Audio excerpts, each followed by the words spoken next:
I'm to record this video in the middle of my son's nap. In today's video, I just wanted to share a few resources for books, where I usually get them from, when is the best time to buy them in my opinion, the different types of books, and also go through the different phases from like infancy to toddlerhood up into kindergarten since Eliana is 5. So yeah, let's get started. If you're a mom or you're expecting a new baby, or even if you're like a caregiver, a babysitter, or whatever the case may be, you may have heard the phrase read early and read often. And what that means is pretty much start reading to your baby early. It's because your child is not able to talk or verbally like give you cues that they're understanding, they're listening, they're hearing. It doesn't mean that they're not benefiting from it, because the more words that they hear, it helps with their vocabulary as they get older. And so I had someone ask me like, how are your girls so fluent with speaking, how do they speak so well and stuff like that. And it's because I read a ton of books, all different types of books. I engage in the conversation. I talk to them all the time of any and everything, narrating what's going on around us, and also just following their interests. So if they're interested in dinosaurs, let's go get a book about dinosaurs or whatever the case may be. And that's just my approach. So enough of that, let's get into the types of books. So I grabbed a ton of books out of the closet because I usually have them like sectioned off and stuff like that. I have to redo this, so it's just anyway, it's not any specific order or anything like that. Right now it's just housing any books that I tell them to get out the floor. But the first thing we're going to talk about are infancy books. If you know anything about like babies, when they come out, they're not able to see color. They only see black and white. So instead of like giving them color books or things they can't see, I will highly suggest get a high contrast book, high contrast flashcards, or a sensory board or something like that to help them with visual development and focusing. And this right here will help them with that. So I'm going to show you one flashcard that I have. This is on the floor, chewed up. Hold on. This is what I mean by high contrast visual flashcards. This is a flashcard. It's black and white. It's a cheetah. But in the beginning, you can start off with like patterns, simple patterns, and then over time, as they grow a little older, you get more complex with patterns. But this, when they're that age, they're going to stare and gaze, and you're going to watch their attention grow more and more as they get older and get super focused on what they see on these flashcards. As they get a little older and they start to see color, you can then gravitate towards color books, simple pictures, rhyming books, one word on the pages, like simple stories and stuff like that, because they still have an extremely short attention span, and you just want to grasp their attention, and gradually build up to it. This does not mean that you can't read them other stories or just read to them throughout the day, because they're still taking it in, they're watching your mouth, they're super interested anyway, and just hearing you speak your voice. And so yeah, but this is the type of book I like to gravitate towards once they get a little older. And this is a baby touch and feel book. I actually purchased this for Eliana before she was born. So this came from like Ross or whatever, maybe it was like $2.99 or $3.99, and basically it has different elements. So you can see this shines a little bit, this is soft that they can touch, and babies usually don't necessarily start interacting with these type of books until they're like 8-9 months. So Uriah is 8 months, and he's now able to pick out the different sensory elements and rub his finger across it and just want to touch and feel or whatever. So these are great books because they have a simple but bright image. They have a few words that you can read to them, or color, or whatever, however you want to do it. But this is a great book to start with. They have different kind like shapes and animals, and it's just one of the first ones that I purchased for Eliana, and I just kept it for Keziah, and now I'm using it for Uriah. The next book that I have for Eliana is this See, Touch, and Feel, and I think this came from Ross as well, because again, it's discounted, and I like to get the bang for my buck and save if I can. And so in this book, it's the same way. It has sensory elements, Keziah color all in the book, but the fingerprints is like raised, and then they can touch this as well. And throughout the book, they have raised bumps on this page, and then this is kind of like, I don't know how to explain it, but hopefully you can see it. And it's a different touch or touching element on each page. In the back, well-loved book, of course, there's a mirror, so that's very interactive for babies, and I highly suggest something like that. A touch and feel, some type of interaction, a mirror, and something like rhyming words or rhyming story. Those are great for toddlers, no, infants, and indeed toddlers. One other thing is, with the books, you will find that your child is interested in closing the page or opening the book, and that's totally fine. You know, you want them to explore, because in order to be a book lover, you kind of have to get familiar with books. And so they may chew on it.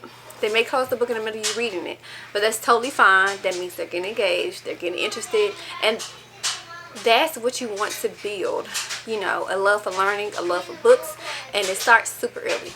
And this is some of the books that I purchased just as like bedtime stories for babies. So this one says I Love You, and it's a rhyming book, and you know, I guess it's very good for that age, you know, hearing similar sounds and words and stuff like that. And so as they get older, of course, you still can read it to them, but again, it says read together, it promotes enjoyment of books. And then other little books will be like baby prayers or nursery rhymes or whatever the case may be.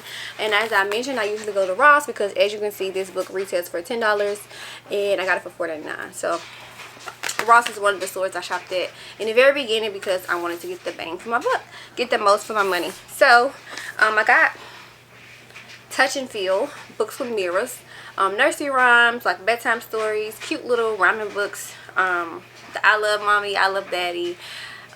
Let's move on to another type of book.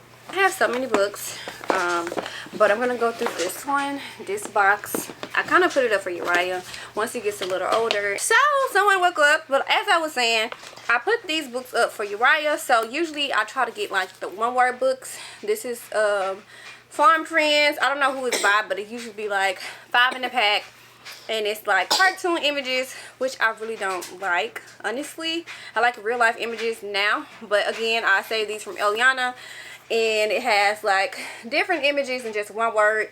These are very good for building vocabulary, so I usually try to get things like this if I can with real life images. But again, I said I was doing what I needed to do in the beginning, and I just wanted to build vocabulary. So these type books are really good for that. And this is bedtime, so you can make it themed, where you pull this out each time y'all get ready for bed, or you know, incorporate it in your routine. I'm not sure why they have milk in here, or I do if your child drinks milk before bed. Toothbrush, towel. So I think you get the gist on that. But one-word books with like bright images is really good for building vocabulary, them being able to point out different things that they use day to day. And I think if you go about it doing it this way, that you wouldn't worry about your child meeting a milestone of knowing 50 words or 100 words or however many words that your doctor may say that your baby should know at this time. Now, I'm not saying disregard what they're saying, because sometimes our children do have delays. But what I'm saying is, if you engage them in conversation all the time, if you read books to them, if they're hearing you say different things, then it's easy for them to pick up on learning more words, as opposed to not doing that. That's what I'm saying. On to something else. I did show these, so this is just a little more. Ocean Friends, Beach, Playtime, and these are the simple books that I would suggest starting with in the beginning. Of course, this does not mean like this is the only kind of book, but I'm saying like to engage them. Short, simple, sweet, just different words to go over. Those are the type of books that I look for. Now, in terms of books like the classic books, I'm going to share those with you for toddlers. For like colors, numbers, shapes, rhyming words, and stuff like that, I'm going to share a few that I really, really like. So this one is one of the first books I bought when I looked into Montessori. This book is called Dear Zoo. As you see, well, love, we got shoes and all that. We don't have a pet, so the kids did it. But with this book, it's interactive because the flaps come down on each page for the animals, and so this keeps them more engaged than just a regular book. So as I mentioned, for babies, the touch and feel, the interactive, the lift the flap, the mirrors, it's the same when they get a little older as toddlers and you want to increase their time of reading, their story time and stuff like that. Getting lift the flap books are great, and this book is so popular. Like, everybody that I know probably got this book. So Dear Zoo is a good one. Another one that all children that I know love is Chicka Chicka Boom Boom, and this book is great for covering the letters. It's rhyming. They can finish a sentence, you know, Chicka boom boom. Will there be enough room? Sometimes my girls used to say yes when I asked them that. And so I like that it covers lowercase letters because this is what they will see more when they start reading. And then, ooh, I'm tearing out the book. And then in the back, they show both lower and uppercase. And I like to expose them to both cases at the same time. It's called like chunking or whatever. Just like we have numbers, like our area code is 3, and then that just helps you digest information easier that way. But again, I mentioned that I taught it both ways. So the books that are very popular is The Very Hungry Caterpillar, and I think we all know this story. If not, I'll just go through where it's a story about a caterpillar and it's telling you what he ate on each day of the week. There's on Monday he ate 1. On Tuesday he ate 2 of this, all the way up to Sunday. So it's like a week. So we can go over the days of the week. You can go over counting what the caterpillar ate based on the amount that they have on here. And you can go over the colors with this book. So a classic that you should add to your library, The Very Hungry Caterpillar. Next on the list we have Brown Bear, What Do You See? This is one of my personal favorites and I love it. It's by Eric Carle, and again it's just a rhyming book where the sentence is repetitive. So Brown Bear, what do you see? There's a brown bear. You can work on colors and animals at the same time. See a red bird looking at me. And then on each page is red bird, what do you see? Of course the bird is red. You can ask them that question, or you can apply. You can say this is a red bird, or this is red, or the bird is red, or whatever the case may be. So yeah, Brown Bear, what do you see? The girls still love this, and I'm gonna start reading this to Uriah. A good book for like baby-led weaning, or when your child first start eating food, is Eating the Rainbow. This is old. I got it for Eliana, but this is another way to get them to build their vocabulary, because they're covering in this book the colors and also exposing them to different foods. On each page is different colors and different foods. Some foods that we don't even eat, so it's great to get them exposed to what it's look like. And then once you go into the stores, they're able to point out different things if you go over this book with them. So I think this is great. It's a diverse group of images in here, so I'm sure your child will be represented in this book, which I love the diversity, so they can know, you know, you see different people or whatever. But it's called Eating the Rainbow. Another book that I purchased was just animal books in general. So kids love animals. This was going over the opposite, so big and small animals. And again, I purchased books like this in stores like Ross, TJ Maxx, Tuesday Morning, Burlington, things like that. They usually cover the basics for toddlers when it comes to colors and shapes and bedtime stories and animals. And I used this for the girls for a long time to compare the big and the small, and also, you know, help them recognize the different animals. So I'm not sure if you can find this online or whatever. I got this in store, but yeah, small and big animals. This is one that I remember reading as a child, and it is Corduroy. And I think we know the story of Corduroy, but these are just some classic books that we typically read. In terms of colors, like this one came from Burlington. I think it looked like it was $3.99, and it's just going over the colors. So each page is bright. The sentence is repetitive. They may be able to identify the actual word read or whatever case may be. So yeah, colors, shapes, numbers, the basics. Get you a book for that, or you can do it around your home, and I can do a video on doing that in different ways too. Here's another book that I got off of like a Montessori list, and this is for butterflies. You can teach them the butterflies' names, colors, and also count butterflies. And then what I did was purchase actual butterflies that look like these in the book, so they can match them. And that goes with the Montessori principles as well. Them matching the actual figurine to what they see in the book. But yeah, this is one that we use a whole lot because the girls actually like butterflies. Another book by Eric Carle, with 2 more books by Eric Carle. Is the ABC version with lowercase letters and all animals. And then I also have the Very Busy Spider. So each page is a different animal interacting with the spider. And so you can cover the animals as well as the sounds that they make.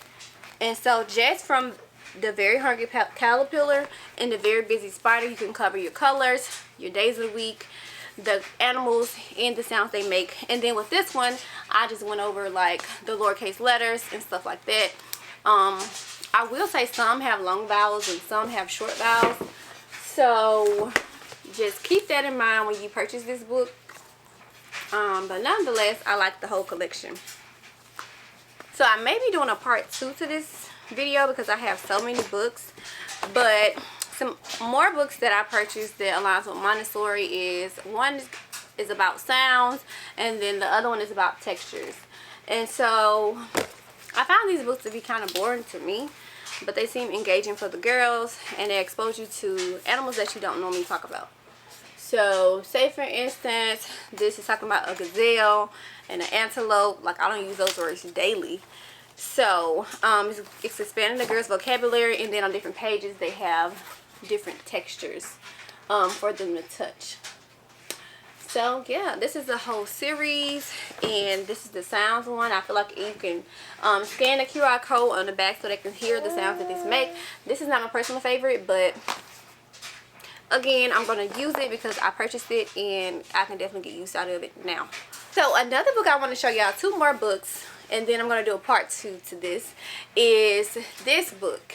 I went down a Montessori list again, and I just picked out some books that they recommended because, you know, I wanted them to get the sensory element so they can make a connection. So this one is a great book. It has, you know, the letter and then the animal or some type of object to represent it, and they can rub their hand over it. It's raised on the page. And the girls really like this book. I like this book as well. So this is by, I don't know, it says Touch, Think, Learn. They have a whole series where they have opposites and numbers and stuff like this. But this is the only one that I currently have here, the ABC book. And then I have, y'all, and then I have this 5 Wild Shapes book. And this is very interactive, so each page has a different shape, and they can move their fingers along it. Okay. They see flowers. But as I was saying, it shows the different shapes, and then each page has the thing where they can move it with their finger to practice tracing or writing. And so each page is heavy on shapes, sentence, and then it asks you a question, and they're able to point out different things. So I love this book too. I will link all of the books in the description below. If you're liking this video, remember to give me a thumbs up and subscribe to my channel because I have so much and more to share with you guys regarding things I've used with all 3 of my children thus far and things I plan to use. So back to where I was. I think I've shown a good mixture of books, so now I'm going to tell you where I purchased my books from. And I mentioned earlier in the video that I like to shop at discount stores like Ross, Burlington, TJ Maxx, Tuesday Morning for books for toddlers. Like those simple, basic books because you get a discount. Now sometimes they do have picture books like this in there. So this came from Burlington, and this is usually a bedtime story. Great images. I love this. And so those are the stores that I usually shop at for those type of books. Now for the classic books, so we usually catch them on sale on Amazon. Sometimes Target have sales where you buy, you know, buy 1 book, get 1 free, buy 2 books, get 1 free, get $5 off a $20 order or something like that. So I shop around a whole lot, but I wait for deals and sales and, you know, discounts because, you know, I'm not big on thrifting or going to the library because usually when I go to the library, they never have the books that I want. Somebody has checked them out, and then I forget to return them. So I have to pay money for books that we still have. So don't be like me. Don't be like me. And I also like to have brand new copies because I'm going to keep them and pass them on to my children. And I think about in the library, like, I don't know who had these books. I don't know what they did with these books. You know what I'm saying? That's just me. I'm picky when it comes to things like that, and including like toys. Sometimes the books be smelling like something, and I'm like, no, it's a no for me. Also, Dollar Tree. Dollar Tree has some great books too. And this one came from Dollar Tree. It's a Baby Einstein book. They say you can, you know, download the app to see what they look like. I try to keep screen time away from my children, especially under 2 years of age. But this have the cartoon and a real life image. So I love this book. And it just asks different questions. This was $1, so don't sleep on Dollar Tree. I don't go in there often because, you know, I have certain brands and stuff that I like. But it'll definitely get the job done. If you want to teach the basics and you want to have a physical book, Dollar Tree is your place if you're shopping on a budget. In the part 2 and the part 3, I'm going to cover like the Black History type books or Black author feature books or whatever. And I'm also going to cover, I don't know what else I want to cover. Maybe give me some ideas. I just lost my train of thought because I'm trying to get this video done before he gets too antsy or whatever. And then I'm also just looking at some books I have on a bookshelf. So this will go under like Black History. So I'm going to do a whole video for that because I feel like it needs its own thing. And we cover this all throughout the year, so we don't have to wait till February to purchase books like this. If you made it to the end of this video, thank you so much for watching. If you own any of these books or you shop somewhere else to get your books and you find it cost efficient, inexpensive, or I don't know, you care enough to share, please drop that in the comments below. I have a lot of people looking on this page to get information, recommendations, and we're a community here. So if you find it useful, I'm sure I probably will and somebody else will, depending on your budget. But the goal is to have resources for everybody, no matter what budget you're on, no matter what stage of homeschooling or just at home learning. So feel free to drop those in the comments, some more recommendations. And again, I'm going to do a part 2 and maybe a part 3 to the book series because, you know, he's not feeling good. Also, if you're wondering about the drawings on the wall, the girls like to draw and display their art using my shipping tape for my packages, and this is their way of displaying and showing how proud they are of what they do. And so we may cover that in a video too, like their art supplies and how we display their art and how I allow them to be, you know, creative and express themselves and stuff like that. But so far, that's all we have for the video. So, bye-bye.